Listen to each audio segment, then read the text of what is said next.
আচ্ছা, তো আমরা শুরু করি। তো তোমাদের যেহেতু ইন্ট্রো কোনো ক্লাস হয়নি আগে, তো ফার্স্ট অফ অল আমি আগে তোমাদের এই কোর্সের ইন্ট্রোটা একটু দেই, যে তোমাদের এই কোর্সে কি কি থাকবে, মানে কি কি করবা। তো এটা হচ্ছে তোমাদের ল্যাব ম্যানুয়াল। তো আমাদের এই কোর্সটা হচ্ছে বেসিক থার্মোডাইনামিক্স সেশনাল। তোমাদের এখানে 4টা এক্সপেরিমেন্ট আছে, আর দুটো এক্সপেরিমেন্টে দেখতে পাচ্ছ দুটো দুটো করে, 4টা আর কি, মানে একটাতে দুটো করে এক্সপেরিমেন্ট আছে।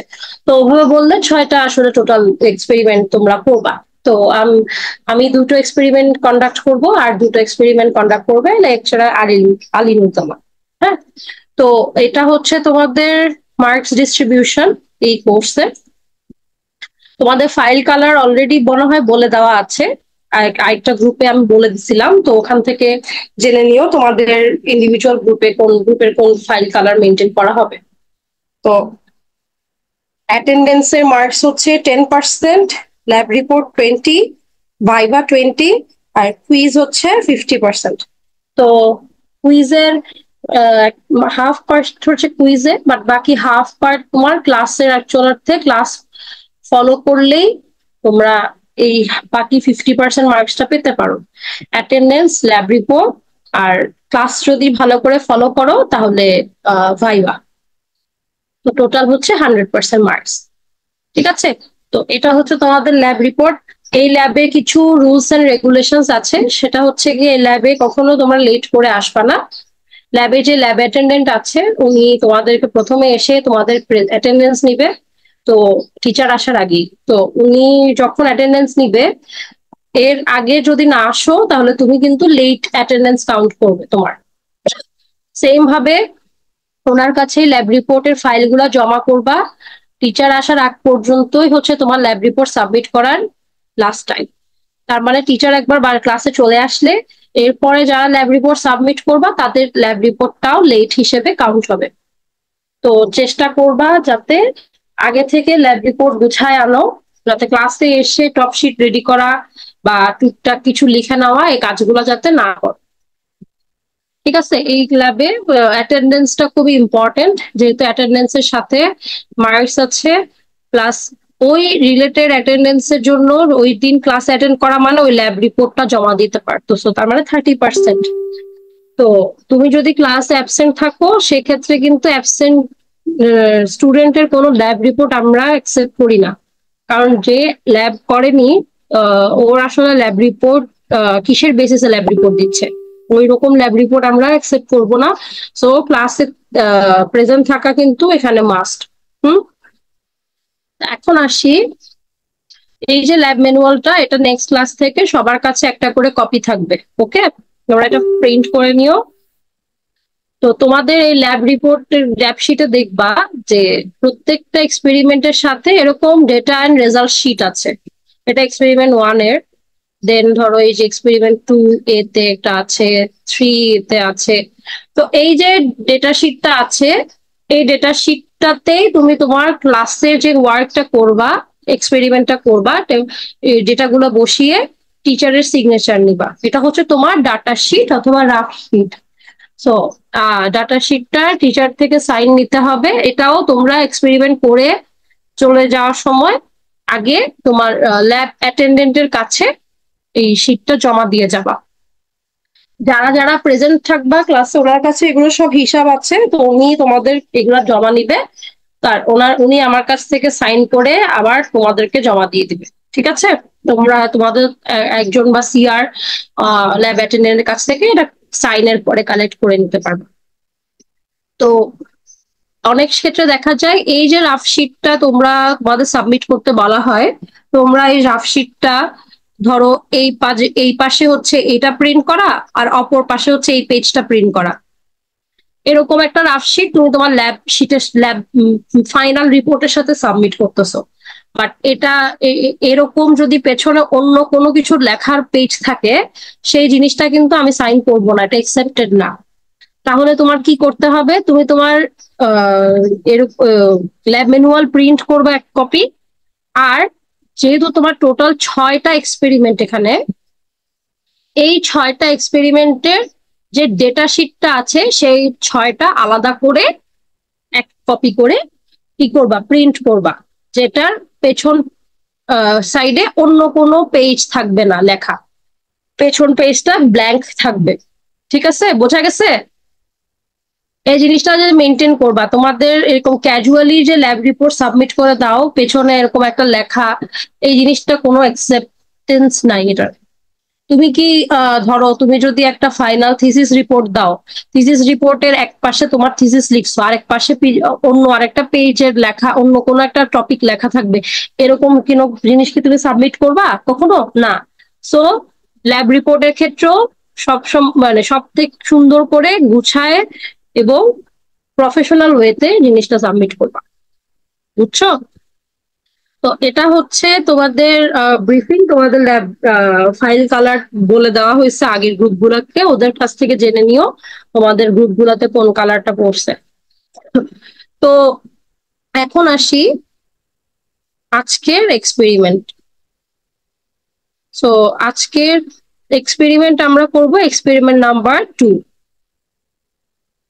সো এক্সপেরিমেন্ট নাম্বার 2 করার আগে আমি তোমাদেরকে একটু ল্যাব রিপোর্টে কি কি পয়েন্ট থাকবে সেটা একটু বলে দেই।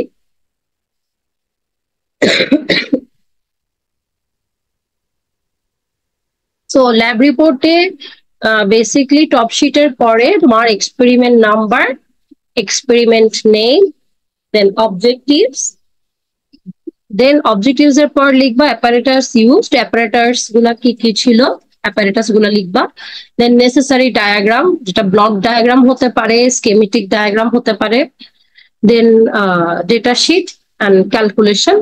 ডেটা শিট ক্যালকুলেশন এটা করবা হাতে, একটু হাতে ফ্রেশ ভাবে করবা। দেন ডিসকাশন, এরপরে ডিসকাশনের পরে যে সাইন করা ডেটা শিটটা আছে তোমার ল্যাব রিপোর্ট থেকে, ল্যাব ম্যানুয়াল থেকে, সেটা অ্যাটাচ করবা। ঠিক আছে, এটা হচ্ছে তোমাদের ল্যাব রিপোর্ট লেখার পয়েন্টস গুলো। তো এখন আসি, আমাদের আজকের এক্সপেরিমেন্ট হচ্ছে এক্সপেরিমেন্ট নাম্বার 2। তো এক্সপেরিমেন্ট নাম্বার 2 তে আমাদের দুটো এক্সপেরিমেন্ট আছে, একটা হচ্ছে analysis of air using Orsat gas analyzer আর একটা হচ্ছে flash point and fire point of fuel. Okay, তো first of all analysis of air using Orsat gas analyzer, আমরা এক্সপেরিমেন্ট 2 এর দেখি। এখানে অবজেক্টিভস কি, to analyze the air from surrounding using Orsat apparatus to determine the volumetric ratio of carbon dioxide, oxygen and carbon monoxide. তো প্রথমে কি বলছে, এয়ারকে অ্যানালাইসিস করব, সারাউন্ডিংস এয়ারকে ওরসাট অ্যাপারেটাস ইউজ করে, আর এরপরে কি volumetric ratio, carbon dioxide, oxygen এবং কার্বন মনোক্সাইড স্যাম্পলের ভলিউমেট্রিক রেশিও আমরা বের করবো, মানে এয়ারের এই পয়েন্ট গুলা বের করবো। তো এই অ্যাপারেটাস নিয়ে একটু যদি বলি, এটা হচ্ছে ওরসাট গ্যাস অ্যাপারেটাস ডায়াগ্রাম। এরকম একটা অ্যাপারেটাস তোমরা তোমাদের ল্যাবে দেখবা। তো এই অ্যাপারেটাসটা 1873 সালে মিস্টার এইচ ওরসাটের প্যাটেন্ট করা একটা ডিজাইন অ্যাজ এলিসন ওরসাট অ্যাপারেটাস। তো এখান থেকে এটার নামকরণ করা হয়েছে আসলে ওরসাট গ্যাস অ্যানালাইজার অথবা ওরসাট অ্যাপারেটাস। তো এটার আসলে কি করতেছে, এই অ্যাপারেটাস দিয়ে আমরা যে কোনো গ্যাস অ্যানালাইসিস করতে পারি। সরি, সেটা হতে পারে যে কোনো রকমের ফ্লু গ্যাস, এক্সস্ট গ্যাস, অথবা এয়ার, অথবা আদার কোনো গ্যাস।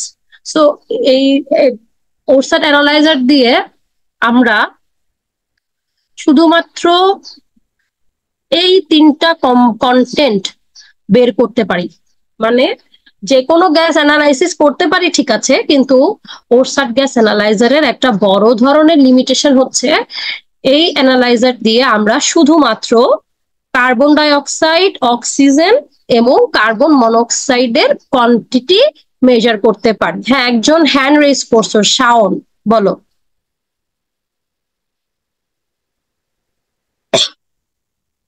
কিছু বলবা?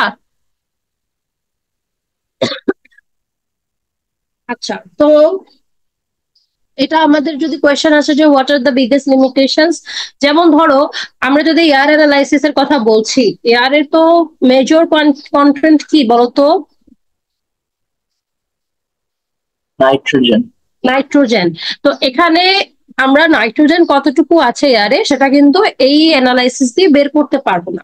প্লাস শুধু যে নাইট্রোজেন, তারপর oxygen, carbon monoxide, carbon dioxide আছে সেটা কিন্তু না। আমাদের এয়ারে আরো বিভিন্ন গ্যাসের মিক্সচার থাকে, বিভিন্ন জিনিসের কোয়ান্টিটি থাকে যেগুলো খুব সামান্য। আর্গন থাকতে পারে, হিলিয়াম থাকতে পারে, সালফারের বিভিন্ন কোয়ান্টিটি থাকতে পারে, আদার ফ্লু গ্যাসেস থাকতে পারে, হাইড্রোকার্বনস থাকতে পারে টুকটাক।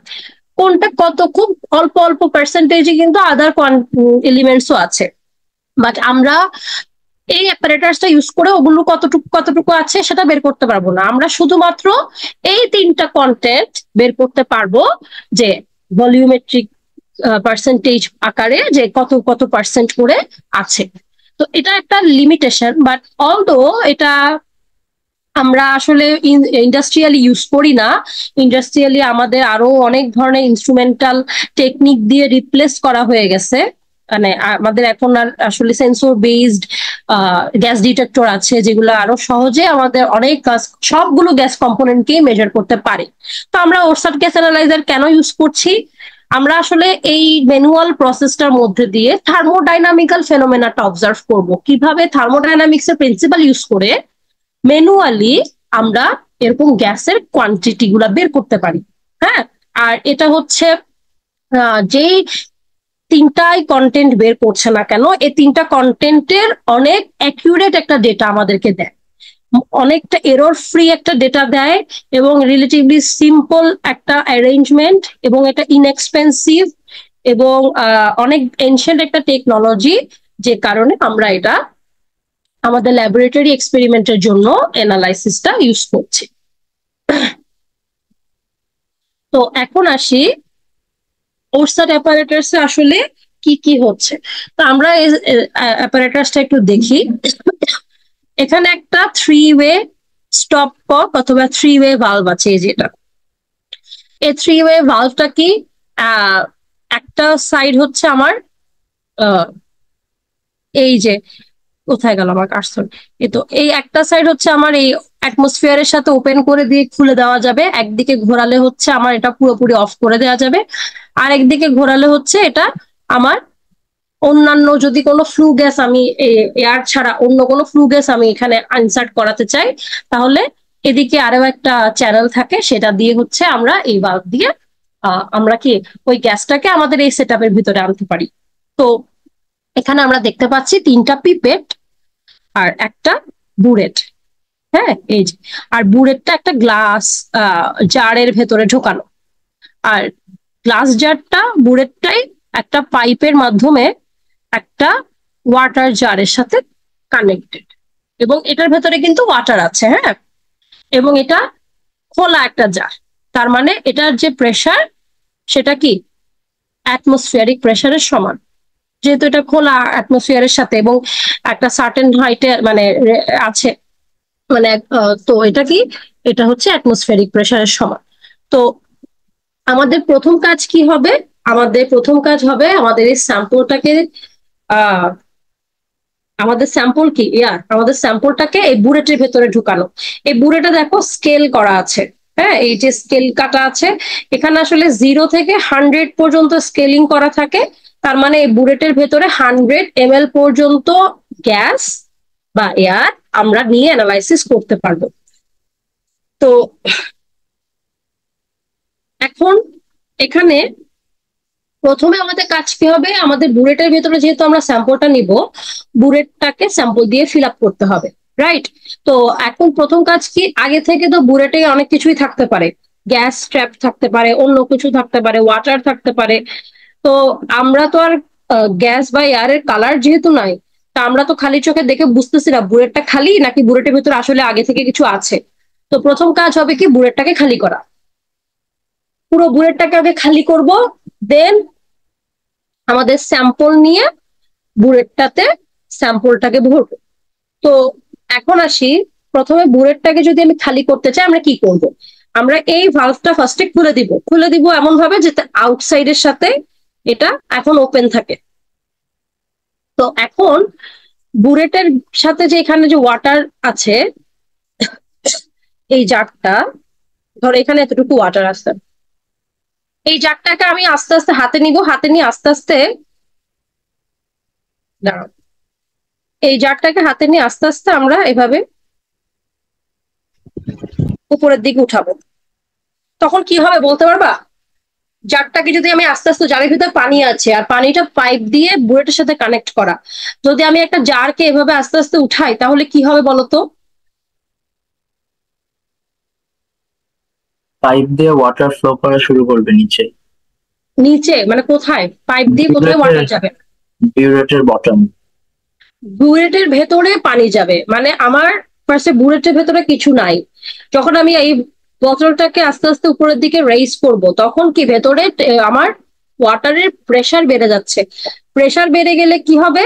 আমার ওয়াটারটা এখান থেকে কি হবে, এই বুলেটের ভেতরে ঢুকে আসবে। রাইট, বুলেটের ভেতরে প্রেসার বেশি, বাইরে কম, যেহেতু আমি হাইট বাড়াচ্ছি, তাই না? তো আমার কি হবে, আস্তে আস্তে বুলেটের ভেতরে পানি ঢুকতে থাকবে। তো আমি জারটাকে যখন আস্তে আস্তে উঠাতে উঠাতে এতটুক পর্যন্ত আনবো, এই যে একদম টপ পর্যন্ত আনবো, তাহলে ধরো টপ পর্যন্ত আমার কি হচ্ছে, ওয়াটার দিয়ে বুলেটটা ফিল আপ হয়ে গেছে। তো বুলেটের ভেতর যদি আগে থেকে অন্য কোনো গ্যাস থাকে বা যাই কিছু থাকুক না কেন, সেগুলো কি হবে, প্রেসারে এই চ্যানেলটা দিয়ে এই যে বাহিরে বের হয়ে যাবে। ঠিক আছে, বাকি সবগুলো কর্ক কিন্তু বন্ধ, এইগুলো কোনো দিকে এদিকে কোনো কোথাও ঢুকতে পারবে না, ডিরেক্ট একটা লাইনই খোলা, বাকি সব লাইন আমরা বন্ধ করে রাখছি, তাই এদিক দিয়ে বের হয়ে যাবে। তো আমার বুলেট খালি করা শেষ। এখন বুলেটের ভিতরে 100 ml কি আছে, পানি আছে। বটলটাকে তখন আমি কিন্তু এই হাইটেই ধরে রাখবো, বটলের হাইট চেঞ্জ করলে কিন্তু আবার কি চেঞ্জ হয়ে যাবে। ওকে, তো এখন আমার কাজ কি, আমার স্যাম্পল দিয়ে বুলেটটাকে ভর্তি করা। আর আমাদের স্যাম্পল কি, এয়ার। এয়ার তো আমাদের চারপাশে অনেক আছে, তো আমার আলাদা কোনো এয়ার আনতে হবে না, আমি আর আলাদা কোনো কিছু এখানে অ্যাটাচ করতে হবে না। আমরা কি করব আবার, এখন আমরা এই বুলেটের ভেতরে এয়ারকে ঢুকাবো। তখন আমরা কি করব, এই বটলটাকে তখন আমরা আস্তে আস্তে নিচের দিকে নামাতে থাকবো।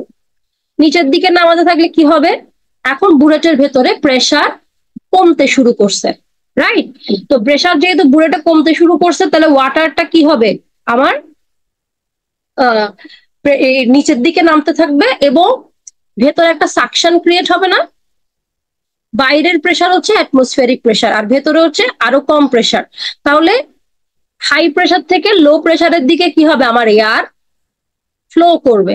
তাহলে আমার কি এখানে একটা সাকশন ক্রিয়েট হবে এবং এইখান থেকে এয়ার বা অ্যাটমসফিয়ার থেকে এয়ার, এই কর্কটা যেহেতু খোলা, এই ম্যানিফোল্ড দিয়ে, এই যে ম্যানিফোল্ড বা এই পাইপ চ্যানেলটা দিয়ে কি হবে, আমার এই বুলেটের ভেতর ঢুকে যাবে। তো আমরা এভাবে করতে করতে এই যে একদম জিরো রিডিং পর্যন্ত আমরা কি করব, আমাদের ওয়াটার লেভেলটাকে মিলাবো। এই যে জিরোতে এসে আমরা থামবো, জিরোতে, আর এই বটলের হাইট আর জিরো রিডিং যাতে একদম এক লাইনে থাকে, মানে বটলের ওয়াটারের হাইট আর জিরো রিডিং যাতে এক লাইনে থাকে, এভাবে আমরা ব্যালেন্স করে মিলাবো। তাহলে আমরা এখন বলতে পারি আমাদের বুলেটের ভেতরে এখন 100 ml এয়ার দিয়ে ভর্তি। এরপর আমরা এই কর্কটাকে বন্ধ করে দিব, তাহলে আর কোনো কিছু বাহির থেকে ভেতরে আসতে পারবে না বা ভেতর থেকে বাইরে যেতে পারবে না। এখন আমরা তাহলে কি করলাম, আমাদের 100 ml স্যাম্পল দিয়ে আমাদের বুলেটটাকে ফিল আপ করলাম। এখন আমাদের কাজ কি, আমাদের কাজ হচ্ছে এয়ারের মধ্যে কতটুকু কার্বন ডাই অক্সাইড আছে, কতটুকু কার্বন অক্সিজেন আছে আর কতটুকু কার্বন মনোক্সাইড আছে সেটা বের করা। সেটা বের করার জন্য আমরা আসলে কি করবো, এই পিপেট 3টা দেখতে পাচ্ছ, এই পিপেট 3টার ভিতরে 3 রকমের অ্যাবজর্বার আছে। প্রথম পিপেটে হচ্ছে পটাশিয়াম হাইড্রোক্সাইড আছে, যেটা এয়ারের কার্বন ডাই অক্সাইডের সাথে রিয়াকশন করে কার্বন ডাই অক্সাইডকে অ্যাবজর্ব করে নিয়ে ফেলবে। দেন দ্বিতীয় পিপেটটাতে হচ্ছে অ্যালকালাইন পাইরোগ্যালন, যেটা এয়ারের অক্সিজেনের সাথে রিয়াকশন করে অক্সিজেন, এয়ার থেকে অক্সিজেনকে অ্যাবজর্ব করে ফেলবে।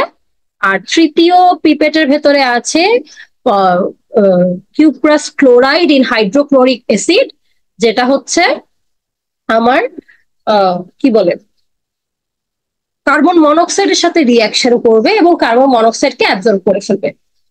তো ওরসাট গ্যাস অ্যানালাইজার অ্যাপারেটাসে আরো একটা লিমিটেশন হচ্ছে যে এই যে অ্যাবজর্বেশন হচ্ছে, এই যে অ্যাবজর্বেশন হচ্ছে এবং এই রিয়াকশন গুলো হচ্ছে, পটাশিয়াম হাইড্রোক্সাইড কার্বন ডাইঅক্সাইডের সাথে রিয়াকশন করছে, অ্যালকালাইন পাইরোগ্যালল অক্সিজেনের সাথে এবং কিউপ্রাস ক্লোরাইড কার্বন মনোক্সাইডের সাথে রিয়াকশন করে এরকম অ্যাবজর্ব করে এই কি করতেছে আমার এয়ার থেকে এই কন্টেন্ট গুলোকে অ্যাবজর্ব করে নিয়ে নিচ্ছে। বাট আমাদের ওরসাট অ্যাপারেটাসের একটা ইম্পর্টেন্ট কন্ডিশন হচ্ছে আমার এই অর্ডারটাকে অবশ্যই মেনটেন করতে হবে। মানে প্রথমে আমার অবশ্যই কার্বন ডাইঅক্সাইডকেই রিয়াকশন ঘটাতে হবে, দেন অক্সিজেন, দেন হচ্ছে কার্বন মনোক্সাইড। এই অর্ডারটা আমার ফার্স্ট সেকেন্ড থার্ড এই অর্ডারটা আমাকে মেনটেন অবশ্যই করতে হবে, আদারওয়াইজ করলে আমার এক্সপেরিমেন্টের রেজাল্ট ভুল আসবে। এখন কেন এটা এই অর্ডারটাই মেনটেন করতে হবে? যদি আমরা কার্বন ডাইঅক্সাইডকে আগে অ্যাবজর্ব না করিয়ে অক্সিজেনকে অ্যাবজর্ব করাই, তখন অক্সিজেনের অ্যাবজর্বার যে আছে অ্যালকালাইন পাইরোগ্যালল, তার সাথে কার্বন ডাইঅক্সাইড এবং কার্বন মনোক্সাইড কিছুটা অ্যাবজর্ব হয়ে যাবে এবং সেটা রিয়াকশন করবে। তাহলে তখন আমরা যদি পরবর্তীতে কার্বন ডাইঅক্সাইডের কোয়ান্টিটি অ্যাবজর্ব করাতে চাই, প্রথমে কিন্তু কিছু কার্বন ডাইঅক্সাইড অক্সিজেনের সাথে চলে গেছে, তো তখন আর আমরা সঠিক ভ্যালুটা বের করতে পারবো না। যে কারণে আমাদের ওরসাট গ্যাসের আরো একটা লিমিটেশন হচ্ছে যে আমাদের অবশ্যই এই অর্ডারটা মেনটেন করতে হবে। তো এখন প্রথমে তাহলে আমরা কার্বন ডাইঅক্সাইডকে অ্যাবজর্ব করাবো। তো আমার ফার্স্টে এই ভালভটা বন্ধ, কোথায় গেল?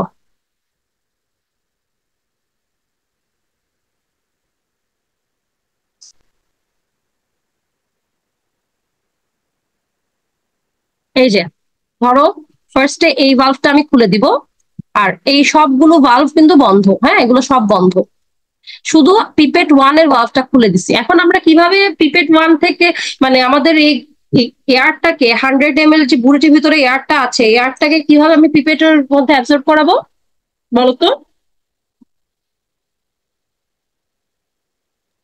পিপেটে কিভাবে পাঠাবো? ওয়াটার বটলটা রেজ করে। হ্যাঁ, আমরা যেভাবে আমাদের এয়ারটাকে এখানে ঢুকাইছিলাম আর ওয়াটারটাকে বের করছিলাম বা আগের কিছু বের করছিলাম, সেম ওয়েতে প্রেসার ডিফারেন্স ক্রিয়েট করে আমরা কি করব, এই ওয়াটার বটলটাকে আবার রেইজ করতে থাকলে ভেতরে যে এয়ারটা আছে এখানে কি আস্তে আস্তে ওয়াটার দিয়ে ফিল আপ হবে, তো এয়ারটা কি হবে, এয়ারটা আস্তে আস্তে কম্প্রেসড হয়ে এই পিপেট 1 এ ঢুকে যাবে। তো পিপেট 1 এ যে পটাশিয়াম হাইড্রোক্সাইড আছে সেটার সাথে এয়ার রিয়াকশন করবে, কার্বন ডাইঅক্সাইডের সাথে রিয়াকশন করবে এবং কার্বন ডাইঅক্সাইডকে অ্যাবজর্ব করে ফেলবে। তো অ্যাবজর্ব কি একবার আমি ধরো এইভাবে ওয়াটার বোতলকে রেইজ করলাম, কতক্ষণ আমি হোল্ড করব? কারণ একটা রিয়াকশন হতে তো কিছু সময় লাগে, রাইট? তো আমরা তারপরে কিছুক্ষণ হোল্ড করার পরে আবার ওয়াটার বোতলটাকে যখন নামাবো, নামাই দেখবো কি তখন আর জিরোতে গিয়ে ব্যালেন্সটা হচ্ছে না, দেখবো তখন স্লাইটলি ধরো 0.1 0.2 এরকম কোথাও গিয়ে ব্যালেন্স হচ্ছে। আবার আমি এটাকে উপরে উঠায় অ্যাবজর্ব করাবো, আবার নামাবো, এভাবে 20 থেকে 30 টাইমস আমরা এই প্রসেসটা ফলো করব। ঠিক আছে, 20 to 30 টাইমস কেন করব? যাতে এনাফ পরিমাণে সময় পায় যাতে সবগুলো কার্বন ডাইঅক্সাইডের কন্টেন্ট আমার পটাশিয়াম হাইড্রোক্সাইডের সাথে রিয়াকশন করে ফেলে। ঠিক আছে, তো রিয়াকশন যাতে সবগুলো হয়, তো কখন বুঝবো যে আমার রিয়াকশনটা শেষ হয়েছে? এটা তো একটা ম্যানুয়াল প্রসেস, আমাকে তো কোনো রিডিং দিবে না, ডিজিটাল কোনো রিডিং আসবে না। তো আমরা দেখবো কি একটা পর্যায়ে গিয়ে ওয়াটারের লেভেল, ধরো এই যে ওইটা ওয়াটারের লেভেল, আর আমার একটা সার্টেন রিডিং এ গিয়ে ওয়াটার লেভেল বারবার কোইনসাইড করছে এবং এই ডাটাটা চেঞ্জ হচ্ছে না, কোনো আর চেঞ্জ দেখতে পাচ্ছি না। অনেকবার এরকম তখন দেখবো যে আর একটা সার্টেন পয়েন্ট, ধরো 1.5, হ্যাঁ এই পয়েন্টে এসে আর আমার ওয়াটার লেভেল আর লেভেলটা চেঞ্জ হচ্ছে না, তখন আমরা বুঝবো যে আমাদের কার্বন ডাইঅক্সাইড ছিল এতটুকুই। আমরা এখানে এই ককটা বন্ধ করে দিব আর রিডিং নিব, আমাদের কার্বন ডাইঅক্সাইডের কোয়ান্টিটি ছিল 1.5 ml। সেম ভাবে এখন আমরা সেকেন্ডে কাকে অ্যাবজর্ব করাবো? অক্সিজেনকে। বাকি সব ভালভ বন্ধ, শুধু সেকেন্ড ভালভটা খুলে দিবে। দেন আমরা শুরু করব কত থেকে? 1.5 থেকে। এখন কিন্তু আর আমাদের হাতের ওয়াটার বোতলটা রেখে দেওয়া যাবে না, এখন এটা এখানেই ধরে রাখতে হবে। 1.5 থেকে শুরু করব, সেম প্রসেসে 20 to 30 টাইমস আমি এভাবে একবার গ্যাসটাকে পিপেটে আনবো, আবার বের করব। করতে করতে একটা পর্যায়ে গিয়ে দেখবো একটা সার্টেন লেভেলে ওয়াটার লেভেল অ্যান্ড আমার কি এই রিডিংটা, এখানের ওয়াটার লেভেল আর এই ওয়াটার লেভেলটা একটা জায়গায় কোইনসাইড করতেছে। তখন গিয়ে বুঝবো যে আমার এখানে এয়ার সম্পূর্ণ এয়ার অক্সিজেন বিক্রিয়া করা হয়ে গেছে। ধরো এটা ধরলাম আমি 24-এ পেলাম,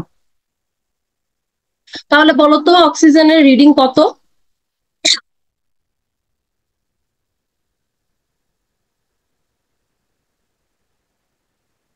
অক্সিজেনের রিডিং কত তাহলে?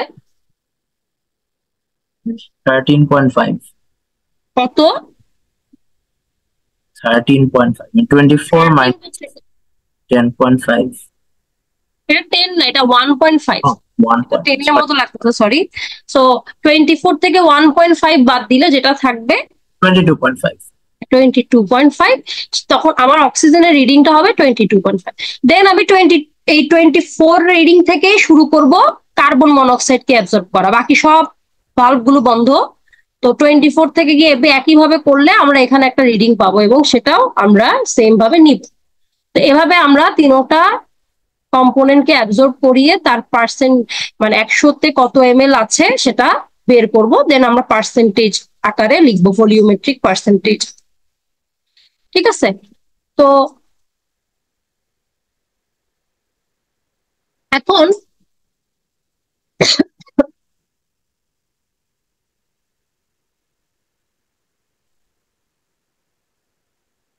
এই যেখানে প্রসেস গুলো লেখা আছে, তো সিগনিফিকেন্স কি এক্সপেরিমেন্ট করার?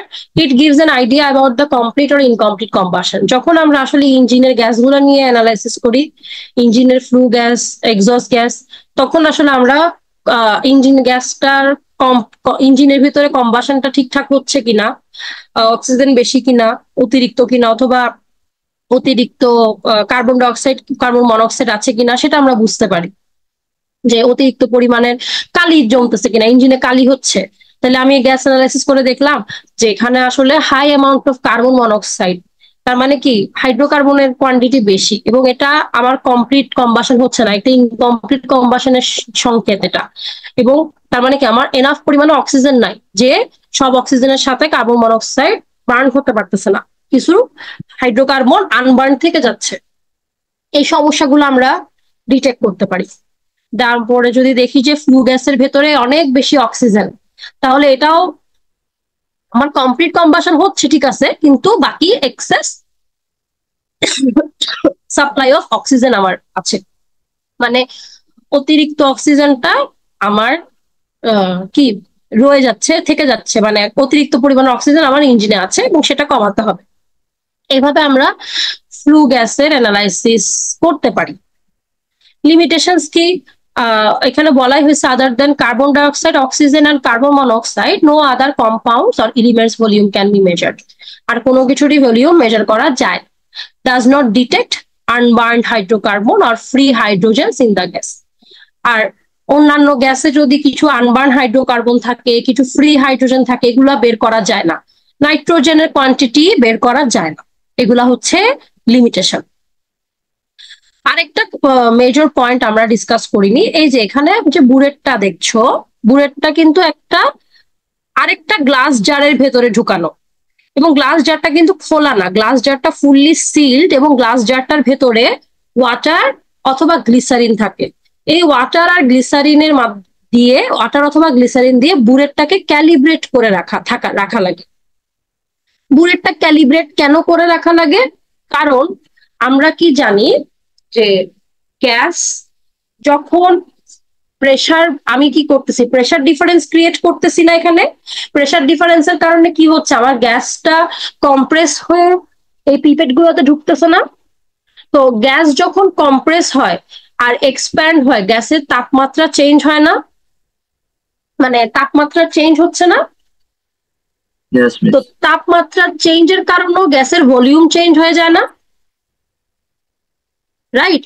তো আমি তো এখানে ম্যানুয়ালি ভলিউমেট্রিক পার্সেন্টেজ বের করতেছি। এখন যদি তাপমাত্রার যদি চেঞ্জ হয়ে যায় প্রেসার চেঞ্জের কারণে গ্যাসের ক্ষেত্রে, তাহলে তো গ্যাসের ভলিউম চেঞ্জ হয়ে যাবে তাপমাত্রার জন্য। তখন ওটা তো আর আমি আলাদা করে বুঝতে পারবো না।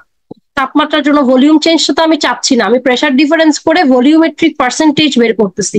তো আমার যদি টেম্পারেচারের জন্য গ্যাসের ভলিউম চেঞ্জ হয়ে যায়, সেটা তো ডিজায়ারেবল না। তাই এরকম যাতে না হয়, তাহলে আমার ভেতরের বুলেটের ভেতর প্রসেসটাকে কি করা উচিত, এমন ভাবে কনভার্ট করা উচিত যাতে প্রসেসটা হয় আইসোথার্মাল প্রসেস, মানে ভেতরের টেম্পারেচার যাতে কনস্ট্যান্ট থাকে।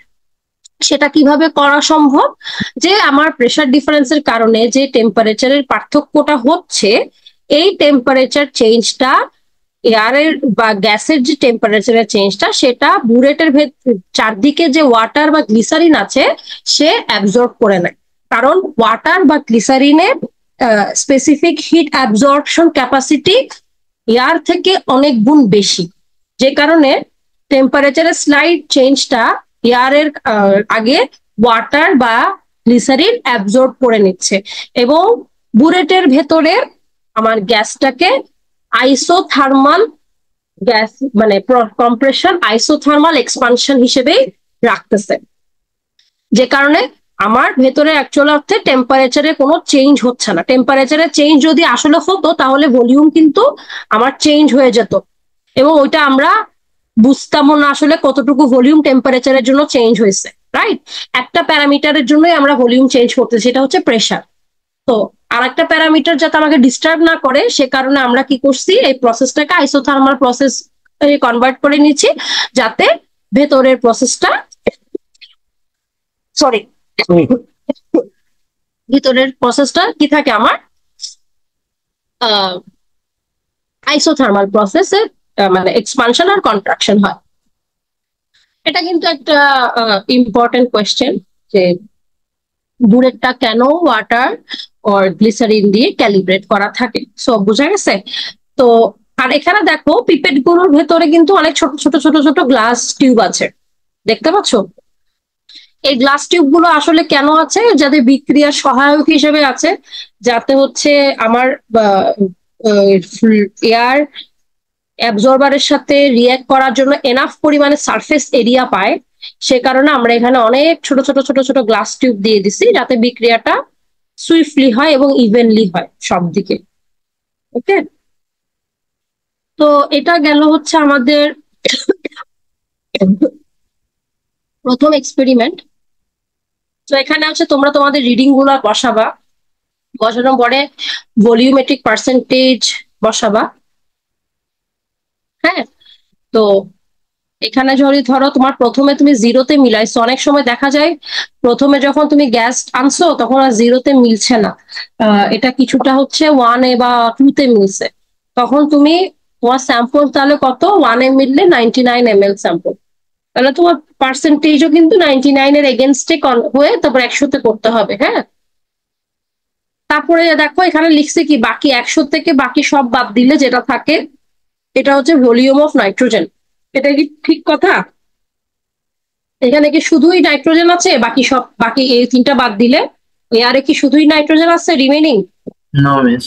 হ্যাঁ, তো এটা আমরা ডিসকাশনে লিখতে পারি যে আমাদের ডেটা শিটে যদিও বা ওরসাট অ্যাপারেটাস এক্সপেরিমেন্টে যদিও ক্লেম করছে যে ভলিউম রিমেনিং ভলিউম হচ্ছে volume of nitrogen, but it is not necessarily true, because এয়ারে আরো আদার অনেক এলিমেন্টস আছে যেগুলো কি আমরা এই অ্যাপারেটাস ইউজ করে বের করতে পারি না। আর তাই নাইট্রোজেনের যে ভলিউমটা বলতেছি সেটাও 100% কারেক্ট ভ্যালু না। ঠিক আছে, তো গেল প্রথম এক্সপেরিমেন্টটা। এখন আসি এক্সপেরিমেন্ট নাম্বার 2B। এই ওরসাট অ্যাপারেটাস এক্সপেরিমেন্টটা আসলে আমাদের ল্যাবে নষ্ট হয়ে গেছে, মেশিনটা ভেঙে গেছে অনেক জায়গায়, এখানের বাল্ব গুলা ভেঙে গেছে। তো এটা আমরা হাতে কলমে করতে পারি না, বাট বাকি সব এক্সপেরিমেন্ট গুলাই আমরা করতে পারবো। তো এটা হচ্ছে experiment 2B, flash point and fire point of a fuel. তো flash point fire point of a fuel, এটার অবজেক্টিভস কি? To determine the flash point and fire point of kerosene oil, যে কেরোসিন অয়েল বা ফুয়েলে flash point fire point বের করা। Flash point কি, fire point কি, এটা আমাদের জানতে হবে আগে। ও সো আমি এরকম গদবাধার ডেফিনেশনটা রিডিং না পড়ে তোমাদেরকে আমি একটু ফেনোমেনাটা বোঝানোর চেষ্টা করি আসলে ফ্ল্যাশ পয়েন্ট কি, ফায়ার পয়েন্ট কি। ধরো একটা পাত্রে এরকম ফুয়েল রাখা আছে, হ্যাঁ। তো এরকম ফুয়েলের উপরে দেখা যাবে কি একটা তাপমাত্রায় এরকম কিছু ফুয়েলের ভেপর ক্রিয়েট হয়। নর্মালি যে কোনো দাহ্য পদার্থ বা ফুয়েলের কিন্তু এরকম গ্যাস জমে উপরে, ওই ফুয়েলেরই কিছু ভেপর। ধরো আমরা এই ভেপরটার উপর, যে তাপমাত্রায় আমরা এই ভেপরটার উপর একটা জ্বলন্ত অগ্নিশিখা ধরলে, হ্যাঁ, এই ভেপরটাতে একটা সাডেন স্পার্ক অথবা একটা ফ্ল্যাশ হয়, সেই তাপমাত্রাটাকে আমরা বলতেছি ওই ফুয়েলের ফ্ল্যাশ পয়েন্ট।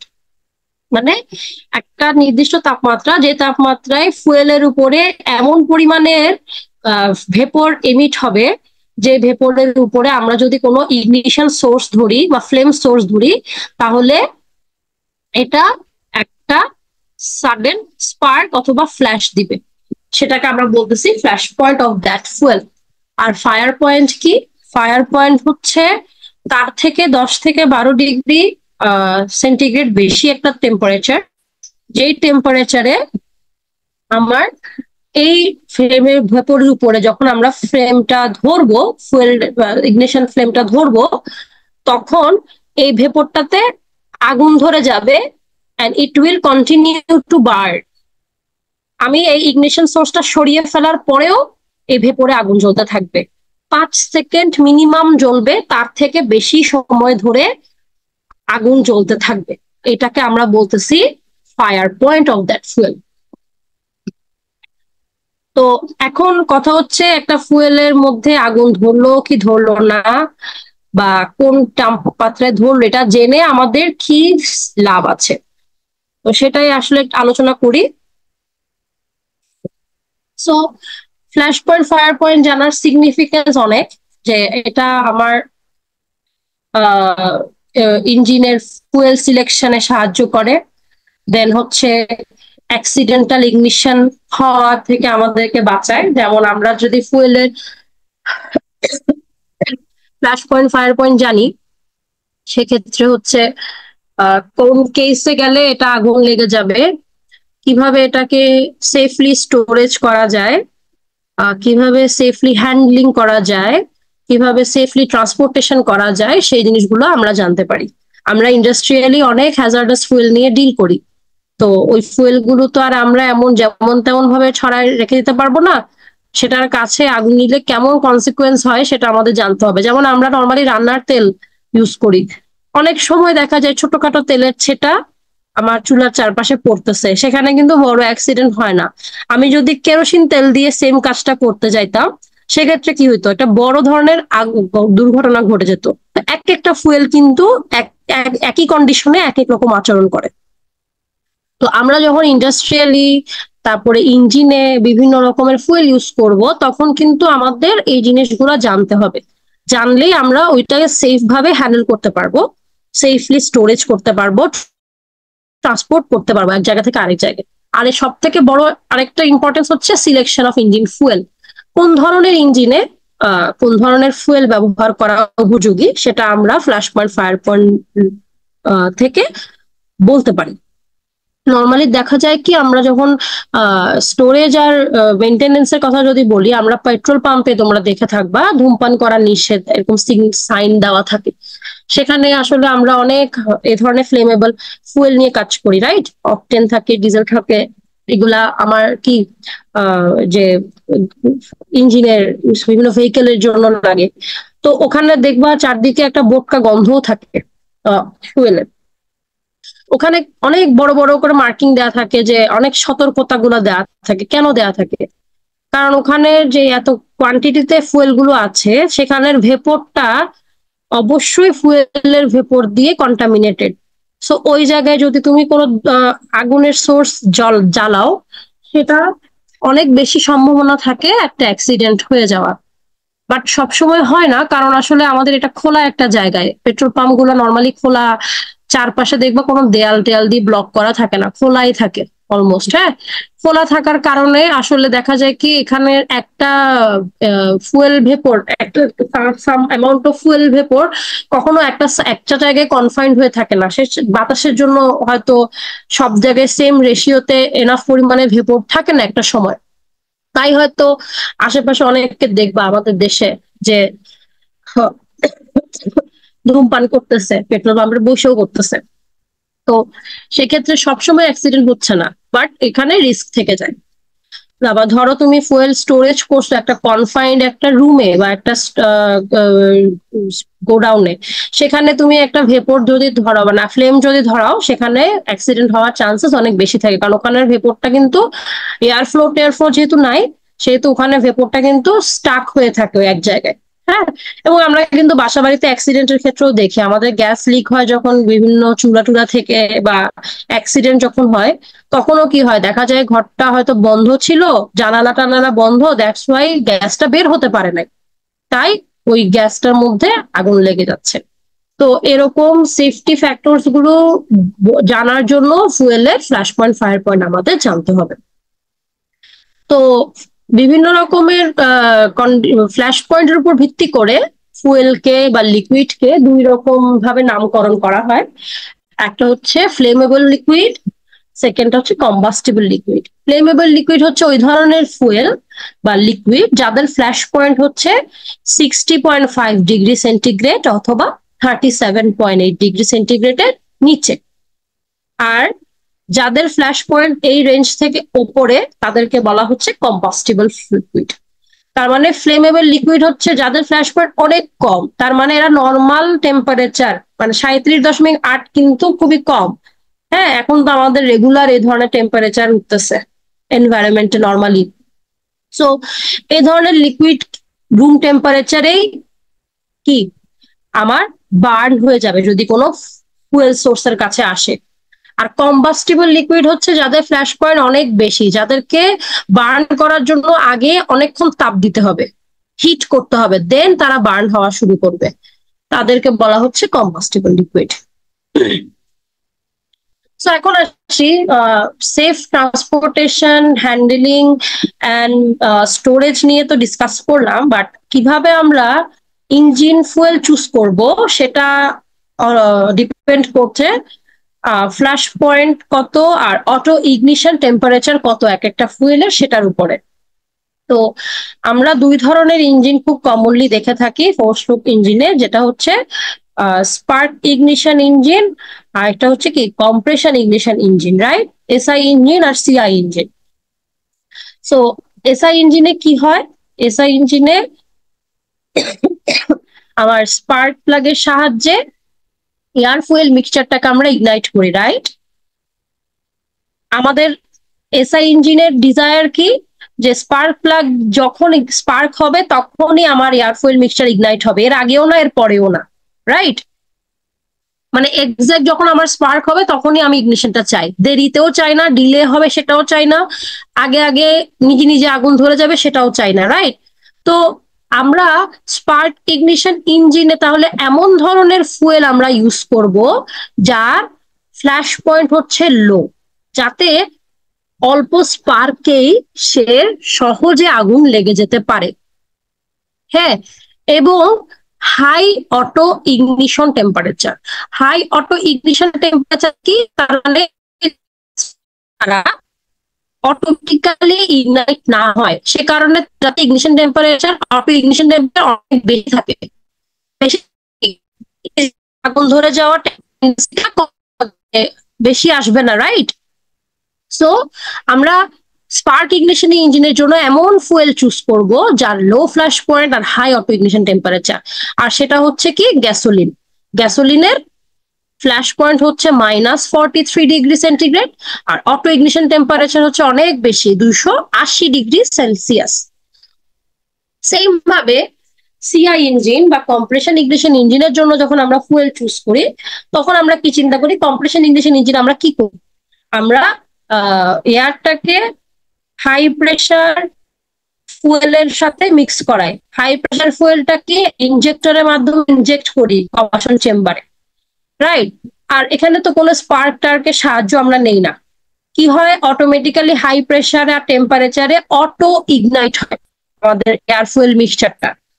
তো অটো ইগনাইট যদি হওয়াটা আমার ডিজায়ার থাকে, তাহলে আমি চাইবো না খুব যাতে ইজিলি অটোমেটিক ইগনাইট হয়, তাহলে আমরা এমন ফুয়েল চুজ করবো যার লো অটো ইগনিশন টেম্পারেচার। আর আমরা এমন চাইবো না যে সামান্য যদি ধরো পিস্টন বা সিলিন্ডারের বডির হিটের কারণে বা সেখানে যদি সামান্য কোনো ঘর্ষণের কারণে স্পার্ক হয়, সেই স্পার্ক থেকে হুট করে মানে সময়ের আগে ইগনিশন হয়ে যাওয়াটাও আমরা চাইবো না। তাই আমরা এমন ফুয়েল চাইবো যার high flash point and low auto ignition temperature.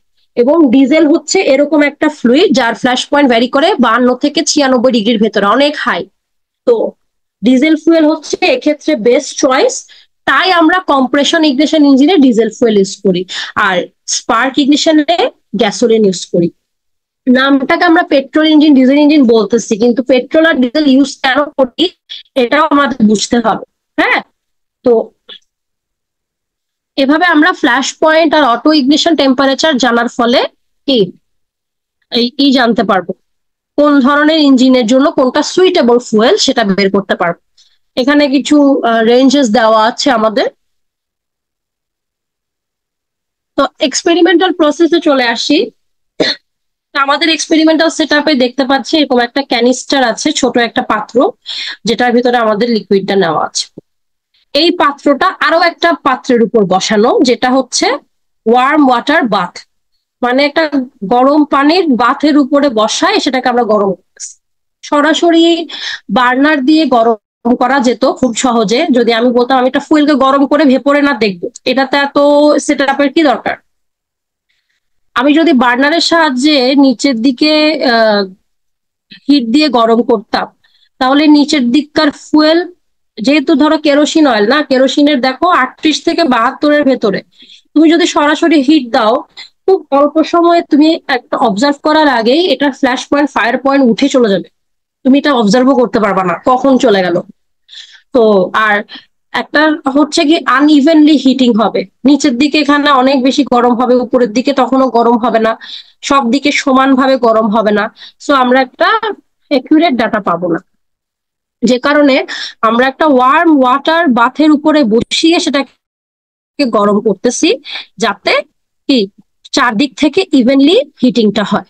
এবং ভেতরে যে কেরোসিন ফুয়েল আছে, যে 60 ml অফ কেরোসিন ফুয়েল আমরা নিব, ওই 60 ml কেরোসিন ফুয়েল যাতে সমানভাবে গরম হয়। এবং এখানে একটা স্টারার আছে, স্টারার দিয়ে আমরা নাড়া দিব যাতে সমানভাবে হিট ডিস্ট্রিবিউশন হয় সবখানে। এখানে ওয়ার্ম ওয়াটারের টেম্পারেচার মাপার জন্য একটা থার্মোমিটার, আর আমাদের লিকুইড কেরোসিন মাপার জন্য একটা, কেরোসিনের টেম্পারেচার মাপার জন্য একটা থার্মোমিটার দেওয়া আছে। তো এখন এখানে আমরা কি করব, এই এখানে আমাদের একটা গ্যাস লাইনের সোর্স আছে, গ্যাস লাইনের সোর্সের মধ্যে আর এখানে একটা লিড আছে, লিডের উপরে আমাদের একটা ফ্লেম ধরানোর ব্যবস্থা আছে। তো আমরা প্রথমে, যেহেতু কেরোসিনের 38 থেকে রেঞ্জ শুরু, আমরা 35 ডিগ্রি যখন দেখব এখানে তাপমাত্রা, তখন আমরা একবার ফ্লেম লিডটাকে খুলে এই ভেপরের মধ্যে ফ্লেমটাকে ধরবো, ধরে দেখব যে আমাদের ফ্ল্যাশ পয়েন্ট আসছে কিনা। দেখলাম যে আসেনি, পরে আমরা আরো 5 মিনিট পরে ওয়েট করলাম, 5 মিনিট পরে আবার দেখলাম। তা আমরা এই ওয়ার্ম ওয়াটার বাথটাকে একটা ভোল্টেজ সোর্সের মাধ্যমে, কারেন্টের মাধ্যমে গরম করতেছি। হ্যাঁ, তো আমরা যে ভোল্টেজে এটাকে গরম করতেছি সেই রেটে গরম করলে আমাদের এই কেরোসিনের টেম্পারেচার 5 মিনিটে 5 ডিগ্রি করে বাড়ে। তো 5 মিনিট পর আমরা দেখলাম 40 ডিগ্রি হলো, 40 ডিগ্রিতে আরেকবার টেস্ট করে দেখলাম যে হলো না। এভাবে আমরা বেশ কয়েকটা অবজারভেশন নিব, এভাবে তোমাদের ডাটা শিটটাকে রেডি করবা। তো অবজারভেশন তুমি 35 বা 50 দেখলা, ধরো এখানে ইয়েস যে ফ্ল্যাশ পয়েন্ট পাওয়া, আমরা ফায়ার পয়েন্ট ফ্ল্যাশ পয়েন্ট থেকে 10 থেকে 12 ডিগ্রি রেঞ্জের মধ্যে পাওয়া যায়। আরো 10 মিনিট ওয়েট করে ফায়ার পয়েন্ট অবজার্ভ করলাম, ধরো যে তাপমাত্রায় ফায়ার পয়েন্ট পেলাম ওই তাপমাত্রার রিডিংটা এখানে নিলাম। আর ব্যান্ড অফ ফ্ল্যাশ পয়েন্ট মানে কি, ফ্ল্যাশ পয়েন্ট আর ফায়ার পয়েন্টের মধ্যকার পার্থক্যটাই হচ্ছে ব্যান্ড, মানে 10 নাকি 12 নাকি 11 কত ডিফারেন্সটা সেটাই হচ্ছে এখানে লিখবা যে ব্যান্ড অফ ফ্ল্যাশ পয়েন্ট। এটার ডাটা শিটটা এভাবে লিখবা, এইভাবে চার্ট করে। তো এটা গেল তোমাদের এক্সপেরিমেন্ট নাম্বার 2 এর বি। আর এটা তোমাদের টোটাল আজকের এক্সপেরিমেন্ট।